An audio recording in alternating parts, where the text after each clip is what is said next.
ആൺപെൺ വ്യത്യാസമില്ലാതെ എല്ലാവരും വളരെയധികം കൊതിക്കുന്ന സ്വപ്നം കാണുന്ന ഒന്നാണ് സുന്ദരമായ ഒരു കുടുംബ ജീവിതം. മാതാപിതാക്കളും ഭാര്യ ഭർത്താക്കന്മാരും മക്കളുമായി ഒന്നിച്ചുകൊണ്ടുള്ള ഒരു ഫാമിലി ലൈഫ് ആഗ്രഹിക്കാത്ത, സ്വപ്നം കാണാത്ത, കൊതിക്കാത്ത ഒരാളും തന്നെ ഉണ്ടാകാൻ ചാൻസ് ഇല്ല. എന്നിരുന്നാൽ തന്നെയും പല സഹോദരിമാരുടെയും വല്ലാത്ത ഒരു ആശങ്കയാണ്, ഞങ്ങൾക്ക് ലഭിച്ചിരിക്കുന്ന ഭർത്താക്കന്മാർ, ഞങ്ങളുടെ ഇണകൾ ഞങ്ങളെ വേണ്ട വിധത്തിൽ പരിഗണിക്കുന്നില്ല, മനസ്സിലാക്കുന്നില്ല, ഞങ്ങളെ വേണ്ട രൂപത്തിൽ ഞങ്ങളുടേതായ ആഗ്രഹങ്ങളെ നിറവേറ്റി തരുന്നില്ല എന്നൊക്കെയുള്ളത്. ഇൻഷാ അള്ളാ, ഇന്ന് നാം സമ്മതിക്കുന്നത് മനോഹരമായ ഒരു ദാമ്പത്തിക ജീവിതം നയിക്കാൻ ഭർത്താക്കന്മാരായിട്ടുള്ള നാം ഓരോരുത്തരും മനസ്സിലാക്കിയിരിക്കേണ്ട ചില നിർദ്ദേശങ്ങളാണ്. സമ്പുഷ്ടമായ സുന്ദരമായ ഒരു കുടുംബ ജീവിതം നയിക്കാൻ പുരുഷന്മാരാകുന്ന ഭർത്താക്കന്മാർ നിർബന്ധമായിട്ടും മനസ്സിലാക്കിയിരിക്കേണ്ട ചില നിർദ്ദേശങ്ങളാണ് ഇൻഷാ അള്ളാഹ് നാം പങ്കുവെക്കുന്നത്. അള്ളാഹു തൗഫീഖ് നൽകി അനുഗ്രഹിക്കട്ടെ, ആമീൻ. നല്ലൊരു ഗ്രഹനാഥൻ, കുടുംബസ്ഥൻ, ഭർത്താവാകാൻ വേണ്ടി നാം ആദ്യമായിട്ട് പ്രൂവ് ചെയ്യേണ്ടതാണ് നമ്മുടെ സഹധർമ്മിണിയായ പ്രിയപ്പെട്ട നമ്മുടെ ഭാര്യ.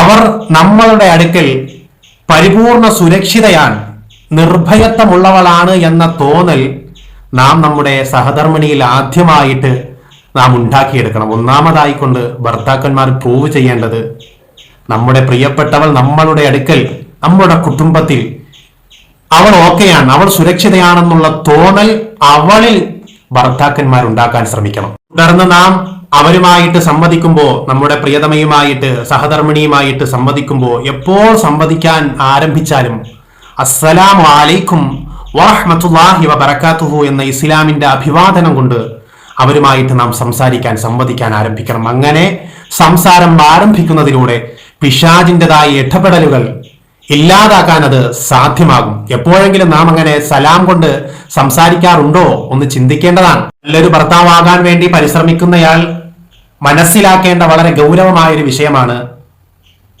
ഉദാഹരണമായിട്ട് ഒരു പാത്രങ്ങൾ വിൽക്കുന്നതായ ഷോപ്പിൽ ജോലി ചെയ്യുന്ന ആളാണെന്ന് വിചാരിക്കുക. അവിടെ വളരെ സൂക്ഷ്മമായി കൊണ്ട് കൈകാര്യം ചെയ്യേണ്ട പളുങ്ക് പാത്രങ്ങളുണ്ട്. അത് എത്രത്തോളം സൂക്ഷ്മതയിലായിരിക്കും നാം കൈകാര്യം ചെയ്യുന്നത്? തട്ടാതെയും മുട്ടാതെയും ഉടയാതെയും ഞണങ്ങാതെയും ഒക്കെ വളരെ കെയർ ആയിട്ടായിരിക്കും നാം കൈകാര്യം ചെയ്യുന്നത്. അതുപോലെയാണ് നമ്മുടെ ഭാര്യമാര്. അവരെ നാം ആ രൂപത്തിൽ തന്നെ കെയർ ചെയ്യാൻ തയ്യാറാകണം. ഭർത്താക്കന്മാർക്ക് തങ്ങളുടെ സഹധർമ്മിണിയായ പ്രിയപ്പെട്ടവളെ ഒന്ന് ഉപദേശിക്കണമെന്ന് തോന്നിക്കഴിഞ്ഞാൽ വളരെ സന്തോഷത്തോടെ, റൊമാൻറ്റിക്കായി, വളരെ ആനന്ദത്തിലായിട്ടിരിക്കുന്നതായ സന്ദർഭങ്ങളിൽ മാത്രം വളരെ സംയമനത്തോടു കൂടിയിട്ട് നാം അവർക്ക് വേണ്ടുന്നതായ ഉപദേശ നിർദ്ദേശങ്ങൾ നൽകാൻ തയ്യാറാകണം. അതല്ലാതെ അടുക്കളയിൽ ജോലി തിരക്കിൽ നമ്മുടെ പ്രിയപ്പെട്ടവൾ നമുക്കും മക്കൾക്കും ഉമ്മാക്കും ഉപ്പാക്കും ഒക്കെ പണിപ്പെട്ടുകൊണ്ടിരിക്കുന്ന വേളയിൽ അവരുമായിട്ട് ഷൗട്ട് ചെയ്ത് കോപത്തോടെ ക്രോധത്തോടെ മുഖം വിവർണമാക്കിക്കൊണ്ടാണ് നമ്മളുടേതായ ഉപദേശങ്ങളെ നാം നിർദ്ദേശങ്ങളായിട്ട് പറയുന്നതെങ്കിൽ അവിടെ നമുക്ക് പാളീച്ചയാകും. നാം ഉദ്ദേശിച്ചതായ ഫലമാകില്ല, മറിച്ച് നാം ഉദ്ദേശിച്ച ഫലത്തിന് വിപരീതമായിരിക്കും അവിടെ സംഭവിക്കുക. പല പുരുഷന്മാർക്കും ഉള്ളതാണ്, ഞാൻ ചെലവിന് കൊടുക്കുന്നതല്ലേ, ഞാൻ കെട്ടിക്കൊണ്ടുവന്നതല്ലേ, എന്റെ പെണ്ണല്ലേ, അതുകൊണ്ട് എനിക്ക് എന്തും പറയാം, എന്തും കാണിക്കാം. ആ ഒരു മനോഗതി, ആ മാനസികാവസ്ഥ നാം മാറ്റണം. അത് സൈക്കോയാണ്. മറിച്ച് അവരോട് വളരെ ഔദാര്യത്തിലും കാരുണ്യത്തിലൂടെയും മാത്രമായിരിക്കണം ഒരു നല്ല ഭർത്താവ് സ്വന്തം ഭാര്യയോട് ഇടപെടേണ്ടത്. ഇനി അവരോടുള്ളൊരു സ്നേഹം പ്രകടിപ്പിക്കാനുള്ളൊരു മാർഗമാണ് അവർക്ക് വേണ്ടിയിട്ട് നാം ഇരിപ്പിടം ഒഴിഞ്ഞു കൊടുക്കുക. ഉദാഹരണത്തിന് നാം ഒരു പബ്ലിക് വാഹനത്തിൽ യാത്ര ചെയ്യുകയാണ്, നമുക്കൊരു സീറ്റ് കിട്ടിയെങ്കിൽ നാം നമ്മുടെ സീറ്റ് നമ്മുടെ സഹധർമ്മിണിക്കായിട്ട്, പ്രിയപ്പെട്ടവൾക്കായിട്ട് മാറിക്കൊടുക്കുക. അതല്ലെങ്കിൽ നമ്മൾ ഒരു വിവാഹത്തിന്, ഒരു സൽക്കാരത്തിന് പോകുമ്പോൾ നമുക്ക് സീറ്റ് കിട്ടി അവർക്ക് കിട്ടിയില്ല എങ്കിൽ അവർക്കായിട്ട് നാം ഒഴിഞ്ഞു കൊടുക്കുക. അങ്ങനെ അവരെ ഏതൊക്കെ മാർഗത്തിൽ, ഏതൊക്കെ ഇടങ്ങളിൽ ഈ രൂപത്തിൽ പരിഗണിക്കാൻ നമുക്ക് പറ്റുന്നുണ്ടോ അവിടെ നാം ഒഴിഞ്ഞു കൊടുത്ത് അവരെ അതിലേക്ക് ഇൻവോൾവ് ആക്കുക. അവർക്ക് വല്ലാത്ത താല്പര്യമായിരിക്കും. വളരെ സമാധാനത്തോടു കൂടി ദേഷ്യത്തെ പാടെ ഉപേക്ഷിച്ചുകൊണ്ട് വേണം നാം അവരോട് സംവദിക്കാൻ. ദേഷ്യപ്പെടാനേ പാടില്ല. ദേഷ്യം വന്നു കഴിഞ്ഞാൽ ഒന്നുകിൽ നാം ഒതു കൊടുക്കുക, അല്ലെങ്കിൽ ഒഴിഞ്ഞെവിടെയെങ്കിലും പോയിരിക്കുക, കിടക്കുക എന്നതല്ലാതെ അവരുമായിട്ട് ദേഷ്യപ്പെടാൻ നാം മുതിരരുത്. അത് അവർക്ക് വളരെ ഇറിറ്റേഷൻ നമ്മളിൽ ഉണ്ടാക്കുന്നതാണ്. അതുപോലെ നാം മനസ്സിലാക്കേണ്ടതാണ്, കാഴ്ചയിലും വൃത്തിയിലും നല്ല രൂപത്തിൽ നാം നമ്മുടെ ഭാര്യമാരുടെ മുന്നിൽ പ്രത്യക്ഷപ്പെടുക. നാം എന്തു ജോലി ചെയ്താലും നമ്മുടേതായ ഭവനത്തിലേക്ക് വരുമ്പോൾ, നമ്മുടെ ഭാര്യമാരുടെ അടുക്കിലേക്ക് സമീപത്തേക്ക് നാം വരുമ്പോൾ, നാം നല്ല വൃത്തിയായിട്ട് വേണം നാം അവരെ അഭിമുഖീകരിക്കേണ്ടത്. അല്ലാതെ കുളിക്കാതെയും നനയ്ക്കാതെയും വിയർപ്പോട് കൂടിയിട്ടും അഴുക്കോട് കൂടിയിട്ടും അവർക്ക് അവരുടെ ഭർത്താക്കന്മാരെ കാണുന്നത് ആ ഒരു കോലത്തിൽ മറ്റുള്ളവരങ്ങനെ ദർശിക്കുന്നത് ഒരു ഭാര്യമാരും അങ്ങനെ ആഗ്രഹിക്കത്തില്ല. നല്ല വസ്ത്രം ധരിച്ച് സുഗന്ധം ഉപയോഗിച്ച് നല്ല രൂപത്തിൽ വൃത്തിയായി നടക്കാൻ ഭർത്താക്കന്മാരാകുന്ന പുരുഷന്മാർ തയ്യാറാകുക. അതുപോലെ തന്നെയാണ് കാർക്കശ്യ നിലപാടുകൾ നാം നമ്മുടെ ഭാര്യമാരുടെ മുന്നിൽ ഉപയോഗിക്കരുതേ. നമ്മൾ പറയുന്നത് മാത്രമേ നടക്കാൻ പാടുള്ളൂ. അവർക്കൊരു വിലയുമില്ല, നിലയും കൊടുക്കില്ല, അവരുടെ അഭിപ്രായങ്ങളെ നാം കേൾക്കില്ല. രാവിലെ എഴുന്നേറ്റിട്ട് എനിക്ക് അപ്പം വേണ്ട, എനിക്ക് ഉറട്ടി മതി, അല്ലെങ്കിൽ പത്തിരി മതി, കഴിക്കാതെ പോവുക, അവരുണ്ടാക്കി തന്നത് കഷ്ടം. അള്ളാഹു അങ്ങനെയൊന്നും നാം ചെയ്യാൻ പാടില്ല. കാർക്കശ്യ നിലപാട് നാം സുന്ദരമായ ഒരു കുടുംബ ജീവിതം നയിക്കാൻ നാം അങ്ങനെ ഒരു സ്വഭാവം, ഒരു ഹാബിറ്റ് നമ്മളിൽ ഉണ്ട് എങ്കിൽ അതിനെ നാം പൂർണ്ണമായിട്ടും മാറ്റേണ്ടതാണ്. അങ്ങനെ കാർക്കശ്യ നിലപാടുകൾ പിന്തുടരുന്ന ഭർത്താവാണ് എങ്കിൽ ആ നിലപാടുകൾ ഈ ഭർത്താവിനെ തന്നെ ഇല്ലാതാക്കി കളയും, പിൽക്കാലത്ത് ദോഷം ചെയ്യുമെന്നർത്ഥം. അതുപോലെ നാം വളരെയധികം ശ്രദ്ധിക്കേണ്ട മറ്റൊന്നാണ്, നാം നല്ലൊരു ശ്രോതാവുക, കേൾവിക്കാരനാവുക. നമ്മുടെ ഭാര്യയ്ക്ക് നമ്മളോട് ഒരുപാട് കാര്യങ്ങൾ പറയാനുണ്ടാകും. നമ്മുടെ മക്കളെക്കുറിച്ച്, നമ്മുടെ വീട്ടിൽ ഇന്ന് നടന്ന കാര്യങ്ങളെപ്പറ്റി, അവരുടെ വീട്ടുകാരെ പറ്റി, വിവാഹങ്ങളെപ്പറ്റി, ഭരണങ്ങളെപ്പറ്റി, മറ്റ് ചടങ്ങുകളെപ്പറ്റി, അവരുടെ സുഹൃത്തുക്കളെ പറ്റി എന്നിങ്ങനെ വേണ്ട ആട് കോഴി എല്ലാ കാര്യങ്ങളെപ്പറ്റി അവർക്ക് ഒരുപാട് കാര്യങ്ങൾ നമ്മളോട് പറയാനുണ്ടാവും. നാം രാവിലെ ഇറങ്ങി നമ്മുടെ സുഹൃത്തുക്കളും മറ്റുമായിട്ടൊക്കെ സംസാരിച്ച് ജോലിയിടങ്ങളിൽ മറ്റും കാണുന്നവരോടൊക്കെ നമ്മുടെ കാര്യങ്ങളൊക്കെ പറഞ്ഞ് തിരിച്ച് കേവലം വീട്ടിൽ റെസ്റ്റ് ചെയ്യാൻ വേണ്ടി മാത്രം കടന്നു വരുന്ന ഒരു അവസ്ഥ ഉണ്ടെങ്കിൽ അത് മാറ്റണം. മറിച്ച് അവർക്ക് പറയാനുള്ളതൊക്കെ സമാധാനത്തോടെ, സ്നേഹത്തോടെ, കാരുണ്യത്തോടെ നാം കേട്ട് നല്ലൊരു കേൾവിക്കാരനായിട്ട് അവരുടെ മുന്നിൽ നാം മാറിക്കഴിഞ്ഞാൽ ഒരുമാതിരിപ്പെട്ട പ്രശ്നങ്ങൾക്കൊക്കെയും ഇത് തന്നെ വലിയൊരു പരിഹാരമാണ്. അങ്ങനെ തന്നെ നല്ലൊരു കുടുംബസ്ഥനാകാൻ ആഗ്രഹിക്കുന്ന ഒരു ഭർത്താവാകാൻ ഉദ്ദേശിക്കുന്ന ഒരു മനുഷ്യൻ ചെയ്യേണ്ടതാണ്, നാം നമ്മുടേതായ ഭാര്യമാരെ മുഖസ്തുതി പറയാൻ, അവരെ പുകഴ്ത്തി പറയാൻ നാം ഒരു മടിയും കാണിക്കരുത്. നിന്നെ കണ്ടപ്പോഴേ എൻ്റെ മനപ്രയാസം മാറി, നീ ഉണ്ടാക്കി തരുന്ന പുട്ടും കടലയും, അള്ളാഹുവിൻ്റെ ദുനിയാവിൽ ഇതുപോലെ ഒരു പുട്ടും കടലയും ഞാൻ കഴിച്ചിട്ടില്ല എന്നൊക്കെ അവർക്ക് ഇംപ്രസീവ് ആവുന്ന, അവർക്ക് ഇഷ്ടപ്പെടുന്ന നല്ല വർത്തമാനങ്ങൾ നാം പറയണം. അവർക്ക് വല്ലാത്ത സന്തോഷമാണത്. അതിനോടൊപ്പം തന്നെ അവർക്ക് ഇഷ്ടപ്പെടുന്ന നല്ല നല്ല ഓമന പേരുകൾ അവരെ വിളിക്കുക.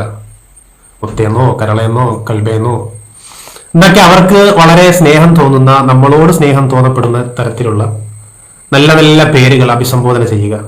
അതുപോലെ അവർ പ്രതീക്ഷിക്കാത്ത സമയത്ത് ചെറിയ ചെറിയ ഗിഫ്റ്റുകൾ അവർക്ക് നാം വാങ്ങിക്കൊടുക്കുക. നാം നമ്മുടെ നാവിനെ വളരെയധികം സൂക്ഷിക്കുക. അവരുമായിട്ട് ഇനി ഏതെങ്കിലും സമയത്ത് തർക്കിക്കേണ്ടി, ദേഷ്യപ്പെടേണ്ടി വന്നു കഴിഞ്ഞാൽ അവരുടെ മാതാപിതാക്കളെ, അവർക്ക് ജന്മം കൊടുത്ത ഉമ്മാനെയും ഉപ്പാനെയും തെറി പറയുക, അവരുടെ കുടുംബക്കാരെ കുറ്റപ്പെടുത്തുക, അതൊക്കെ ഒരു പെണ്ണും ഇഷ്ടപ്പെടുന്ന കാര്യമല്ല. ഭർത്താക്കന്മാരോടുള്ള കെറിവ് അവരുടെ മനസ്സിൽ മാറാതെ ഒരു നോവായിട്ടെന്നും കിടക്കും. ഒരിക്കലും നാം അവരെ ഇത്തരത്തിലുള്ള പദപ്രയോഗങ്ങൾ നടത്തി ഇൻസൾട്ട് ചെയ്യുന്ന, പ്രത്യേകിച്ച് ഒരിക്കലും ചെയ്യാൻ പാടില്ല. മറ്റുള്ളവരുടെ മുന്നിൽ, നീ നമ്മുടെ പുരുഷന്മാരാകുന്നവരുടെ മാതാപിതാക്കളുടെ മുന്നിലാണെങ്കിൽ അവർക്ക് അതിനോളം വെറുക്കപ്പെടുന്ന ഒരു കാര്യം വേറെ ഒന്നും ഉണ്ടാകത്തില്ല. തീരെ തന്നെ ചെയ്യാൻ പാടില്ല. പ്രത്യേകിച്ച് മറ്റുള്ളവരുടെ മുന്നിലാകുമ്പോൾ പറയാനുമില്ല. അങ്ങനെയൊക്കെയുള്ള മോശമായിട്ടുള്ള പ്രവർത്തനങ്ങൾ ഒരു ഭർത്താവിന്റെ ഭാഗത്തു നിന്നും ഉണ്ടാകരുത്. നമ്മുടെ ഭാര്യമാർ അള്ളാഹുവിന്റെ സൃഷ്ടികളാണ്. അവർക്ക് ഒരുപാട് കുറ്റങ്ങളും കുറവുകളും ഉണ്ടാകും. അവര് തന്നെ പടച്ചതല്ലല്ലോ, അള്ളാഹു പടച്ചതല്ലേ. അവർക്ക് പോസിറ്റീവും നെഗറ്റീവുമായിട്ടുള്ള വിശേഷണങ്ങൾ ഉണ്ടാകും. നാം അവരുടെ കുറ്റങ്ങൾ മാത്രം കണ്ടുപിടിച്ച് അവരെ ഇറിറ്റേറ്റ് ചെയ്യരുത്, അവരെ വേദനിപ്പിക്കരുത്. നമ്മുടെ ഭാര്യമാരാണെന്നുള്ള തോന്നൽ നമുക്ക് എപ്പോഴും ഉണ്ടാകണം. അവളുടേതായ കുറ്റങ്ങളും കുറവുകളും നാം അംഗീകരിച്ച് മനസ്സിലാക്കി അവളോടൊപ്പം നാം നിലനിൽക്കുകയാണ് നല്ലൊരു ഭർത്താവ് ചെയ്യേണ്ടത്. അതുപോലെ നല്ല എന്തെങ്കിലും പോസിറ്റീവായിട്ടുള്ള കാര്യങ്ങളൊക്കെ ഉണ്ടാകുമ്പോൾ അതിൽ നാം അവരെ അപ്രിഷ്യേറ്റ് ചെയ്യാൻ, അഭിനന്ദിക്കാൻ പ്രത്യേകം തയ്യാറാകണം. അതുപോലെ തന്നെ ബന്ധങ്ങളെ നല്ല രൂപത്തിൽ, മാന്യമായ നിലയ്ക്ക്, സഭ്യമായ രീതിയിൽ നിലനിർത്താൻ അവരെ നാം പ്രോത്സാഹിപ്പിക്കണം. പ്രത്യേകിച്ച് അവരുടെ കുടുംബക്കാരുമായിട്ടൊക്കെ. നമ്മുടെ വീട്ടിലോട്ട് വിവാഹം ചെയ്തുകൊണ്ട് വന്നു, അല്ലെങ്കിൽ സെപ്പറേറ്റ് ആയിട്ട് നാം മാറിക്കഴിഞ്ഞാൽ വേറെ നമുക്ക് നാം മാത്രം മതി എന്നുള്ളൊരു തോന്നൽ, അതുവരെ വളർത്തിയ ഉമ്മായും വാപ്പായും സഹോദരങ്ങളും കൂടപ്പുറപ്പുകളും മാമമാരും മാമിമാരും വല്യമ്മമാരൊക്കെ ആരും തന്നെ പിന്നെ വേണ്ട, അവരുമായിട്ടൊന്നും ഒരു ബന്ധവും വേണ്ട എന്നുള്ളൊരു നിലപാട് നാം അവരോട് സ്വീകരിക്കരുത്. അതിനെ അവരെ പ്രൊമോട്ട് ചെയ്യരുത്. മറിച്ച് ബന്ധങ്ങളെ ഊഷ്മളമാക്കാൻ അവരുടെ കുടുംബക്കാരുമായി ഒക്കെ നല്ലൊരു സ്നേഹബന്ധം നിലനിർത്താൻ, മാന്യമായ രീതിക്കുള്ള ഒരു ബന്ധം നിലനിർത്താൻ വേണ്ടി നാം എപ്പോഴും അവരെ അതിനുവേണ്ടി പ്രോത്സാഹിപ്പിച്ചുകൊണ്ടിരിക്കണം. നാം അവരുമായിട്ട് സംവദിക്കുമ്പോൾ, നമ്മുടെ ഭാര്യമാരുമായിട്ട് സംവദിക്കുമ്പോൾ അവർക്ക് കൂടുതൽ സംസാരിക്കാൻ ഇഷ്ടപ്പെടുന്ന ടോപ്പിക്ക് വേണം നാം സംസാരിക്കേണ്ടത്. മറിച്ച് അവർ ഇറിറ്റേറ്റ് ഉണ്ടാക്കുന്ന, അവർക്ക് വെറുപ്പ്, ഈർഷ്യത ഉണ്ടാക്കുന്ന വർത്തമാനങ്ങളിലേക്ക് നാം കടക്കാതെ അവർക്ക് ഇൻട്രസ്റ്റഡ് ആയിട്ടുള്ള വിഷയങ്ങളെ പറ്റി നാം സംസാരിക്കുക. മറ്റുള്ളവരുടെ മുന്നിൽ നാം പറയണം, അള്ളാഹുവിന്റെ ദുനിയാവിൽ എനിക്ക് കിട്ടിയ ഏറ്റവും വലിയ ഒരു സൗഭാഗ്യമാണ് എൻ്റെ ഭാര്യ. മറ്റുള്ളവരുടെ മുന്നിൽ നാം നമ്മുടെ ഭാര്യമാരെ കൊച്ചാക്കാൻ ഒരിക്കലും നിൽക്കരുത്. അവരുടെ ദൈനംദിന ജീവിതത്തിൽ, ഡെയിലിയുള്ള റൂട്ടീനിൽ നാം ചെറിയ റെസ്റ്റുകൾ ഇടയ്ക്ക് കിടക്കുക. എപ്പോഴും അവർ അടുക്കളയിൽ ഇട്ടങ്ങ് പണിയെടുപ്പിക്കുക, തുണി ഇളക്കിപ്പിക്കുക, വീട് അടിച്ചു വാരിപ്പിക്കുക, എല്ലാം അവർ മാത്രം ചെയ്യേണ്ട ഡ്യൂട്ടിയാണെന്നുള്ളൊരു മെത്തേഡ് നാം മാറ്റണം. നമ്മളും അതിനകത്ത് ഭാഗവാക്കാകണം. ഇടയ്ക്കൊക്കെ പുറത്തു പോകണം, ഇടയ്ക്കൊക്കെ നാം തന്നെ അവർക്കൊക്കെ കുക്ക് ചെയ്ത് കൊടുക്കണം. നമ്മുടെ മക്കളുടെ തുണികളൊക്കെ നാം വാഷ് ചെയ്യണം, അയൺ ചെയ്യണം. അങ്ങനെ അവരുടെ ജോലികൾ നാമും കൂടെ എന്ത് ചെയ്യണം, അതിനകത്ത് ഇൻവോൾവ് ആകണം. അങ്ങനെയൊക്കെ ആകുമ്പോൾ അവർക്ക് വലിയ താല്പര്യം തന്റെ ഭർത്താവിനെ പറ്റി പറയാൻ 100,000 നാവായിരിക്കും ഭാര്യമാർക്കുണ്ടാവുക. ഇൻഷാ അല്ലാഹ് ഇനി ബാക്കി കാര്യങ്ങൾ മറ്റൊരു വീഡിയോയിൽ ഇതിന്റെ തുടർഭാഗം പറയുന്നതാണ്. അള്ളാഹു തആല തൗഫീഖ് നൽകി അനുഗ്രഹിക്കട്ടെ.